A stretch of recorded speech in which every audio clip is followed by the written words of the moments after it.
Hello there, I'm Police Chief Jim Hughes with the Sartell Police Department. I want to welcome you to the new Sartell Police and Fire Department Public Safety Building. Because of COVID, we're unable to actually have you inside of the building, so we're going to provide you with a virtual tour of our facility. So with that, welcome, and let's get started. Our vestibule, which is open 24 hours a day, consists of a safe room to the left-hand side. The safe room was designed for domestic violence victims or other people fearing for their safety who come to the police department and need to report a crime such as that nature. Once inside that room, the door can be locked and they can make a phone call to Stearns County Dispatch.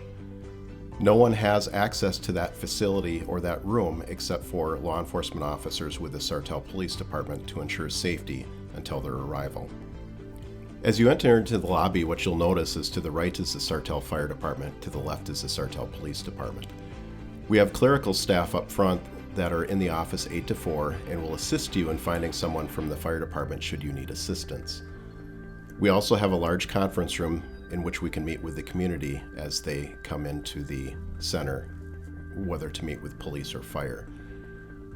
As you enter into the corridor to the police department, we have an area for 4 clerical staff to work, as well as much needed space for additional office staff in the future, as well as administrative staff and command staff for the police department. As we go down the hallway, what you're going to notice is tile on either sides of the walls throughout the entire building. Part of the reason that we did that was because of the fact the officers' duty belts would scratch and dig into the walls as they would walk down. So it's a benefit to keep the walls looking cleaner and less damaged. What you're looking at now and wandering into is what we refer to as the squad room. The squad room is kind of the heart of the police department in which the patrol officers will do their daily work back at the department. We also have special dedicated rooms back here, one specifically for our volunteer reserve officers. We have 14 officers that give their time free of charge to the community to help the police department, so we thought it was fitting that they have their own room. We also have another room back here which we refer to as the muster room. The muster room is used for small trainings as well as briefings when officers come on shift. Continuing on, what we're accessing and looking at now is the evidence processing area.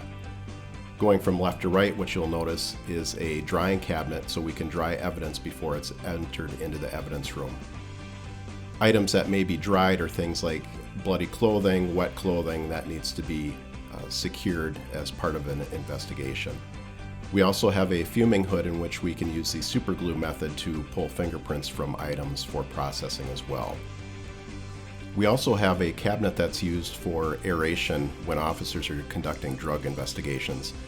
Most of the methamphetamine that's found on the streets now has fentanyl in it, which can be a powdery substance that can be fatal to officers should they inhale it. The final object that you see in the room is a table. It's not just any table, it's a table that self-drafts, so when they're conducting fingerprint techniques, the dust does not end up all over in the room and is sucked into vents within the system.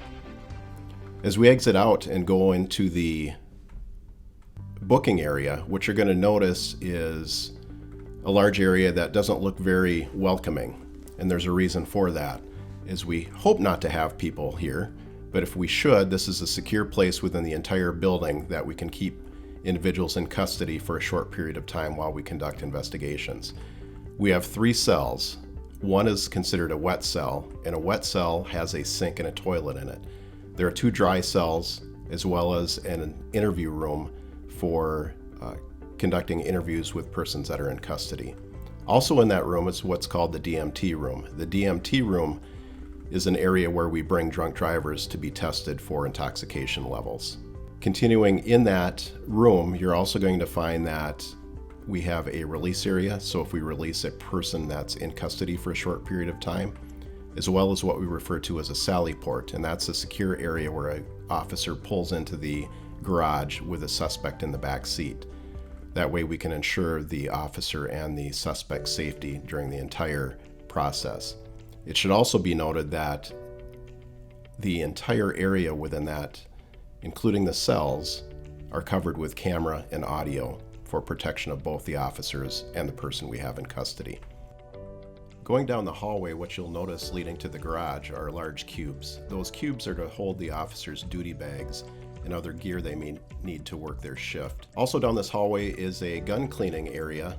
Entering in here, what you'll notice are kits and other items needed to clean the rifles and the handguns that patrol officers have with them. Also off of the same room is a area that we lock weapons and ammunition in. From there, leading into the garage, what you'll notice is a very spacious area. Kind of a fun fact is that this garage, although it looks large, is an area that our previous police department fits entirely inside of. If that gives you any indication thus far in the video of our growth within the department and the building. As you can see, we have evidence stalls in here to secure evidence, plenty of room for vehicles, and a future canine area. What you're witnessing now is one of 3 conference rooms we have within the police department. One is an investigative conference room for large investigations, a smaller conference room to hold up to 8 people, and another conference room that's off of the Emergency Operations Center that will also hold a number of people.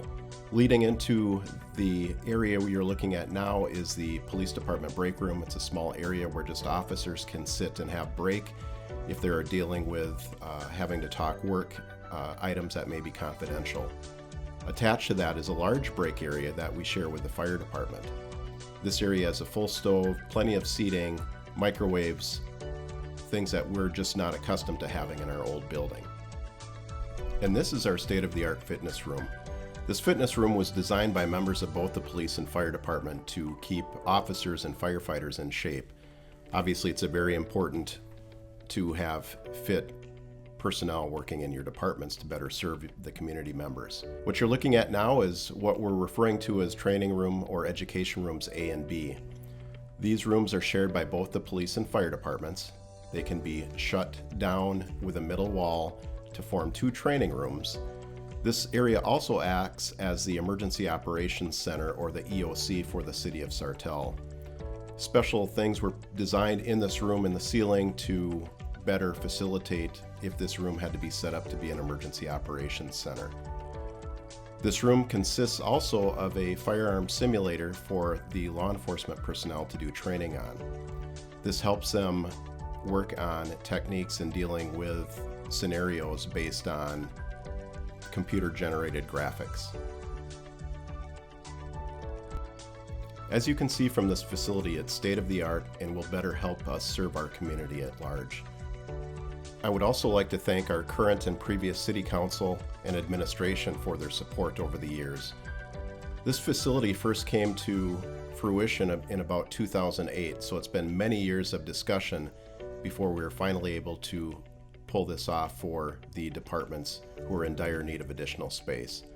So on behalf of the Sartell Police Department, I want to thank our community members and our previous and current council and staff for their support.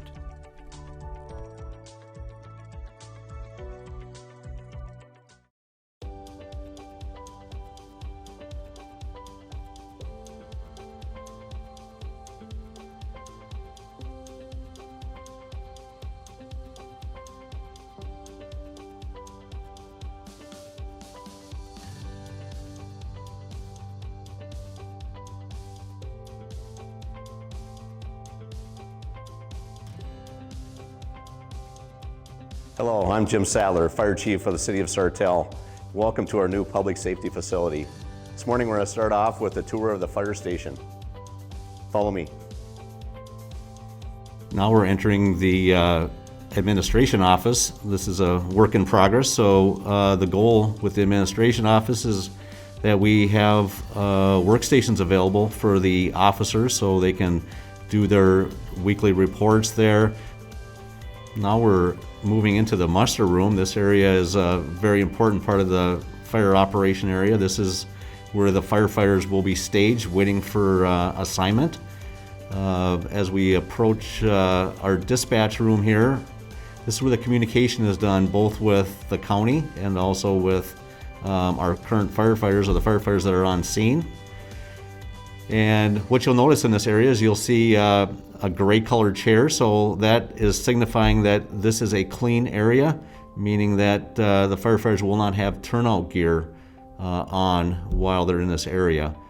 As we exit the muster room, we're going into the apparatus bay, and there you will see another seating area which has red chairs. Those red chairs are designating a hot zone, and that area firefighters will have turnout gear on. So it's important that we keep those separated. The goal here is to make sure that we keep this environment as clean as possible for the safety of the firefighters. As we continue our tour, we are entering the turnout gear room, and one common theme that you'll find in this facility is that firefighter safety and cleanliness is a huge part of this new station. Over the years, there's been a lot of discovery on carcinogens and how they affect the firefighters. And one thing that we've done in this station that's been a priority is to try and eliminate as much as we possibly can. So in our old station, the turnout gear area was actually right on the apparatus floor, next to the trucks, next to the exhaust of the trucks.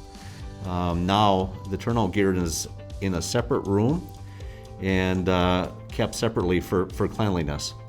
So as we move through the turnout gear room, you'll see individual lockers for each firefighter. They all also have individual radios here.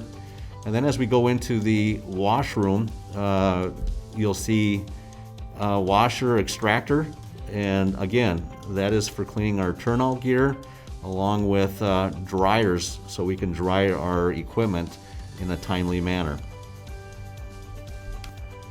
Another safety item here is a shower room for the firefighters. We want to make sure that after structure fires, the firefighters had the ability to shower before they went home to their families. A locker room here, they're able to keep an extra set of clothes, dry clothes, so after a call they're able to change into some fresh clothes.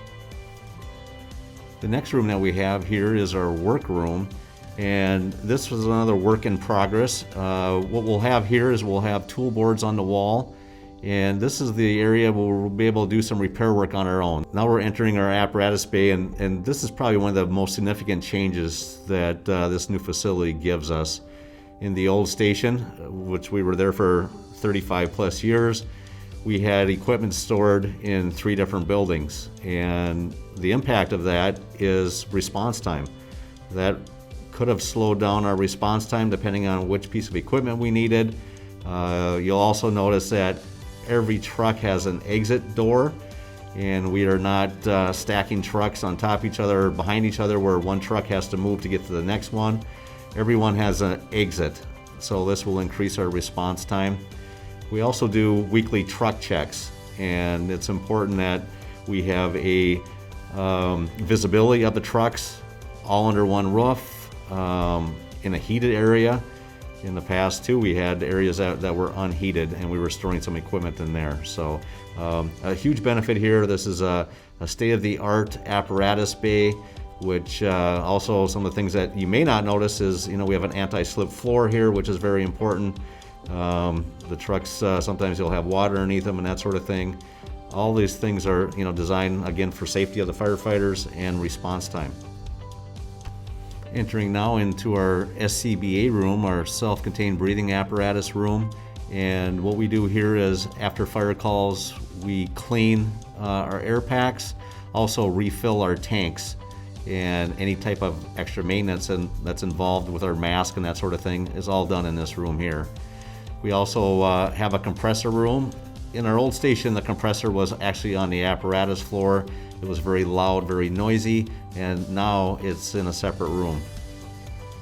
Now we're at the training tower. So this is a very specialized part of the station, and a lot of thought was gone through this because training is one of the most important things we can do for our firefighters. So this training tower allows us to create real life situations for the firefighters, both current firefighters and as we do recruiting for future firefighters. This tower allows us to actually flow water. We can add smoke to the tower. We can do some rappelling in the tower itself. We can simulate hookup fire hose hookups in this tower as well. We'll utilize this tower for firefighter agility tests. So this is something that we do for all new firefighters. They have to go through an agility test before they become a firefighter. The open area here that we're entering is also another extension of our training. So we'll be able to do some props that'll simulate some real life fire situations for the firefighters. As we finish our tour of the Sartell fire station, we really can't finish without talking about the history of the fire department and the firefighters. So this is an important area here. What you're looking at right now is our very first fire truck, and we're very proud of this truck. This Model T was actually sold and then brought back and refurbished in its later years, and now on display here with a lot of our history will be here as well. We'll have old helmets, old radios, a lot of old photos that show, you know, some past firefighter events, some of our past fires. So just wanted an area where people could come take a look at some of the firefighting history in the city of Sartell.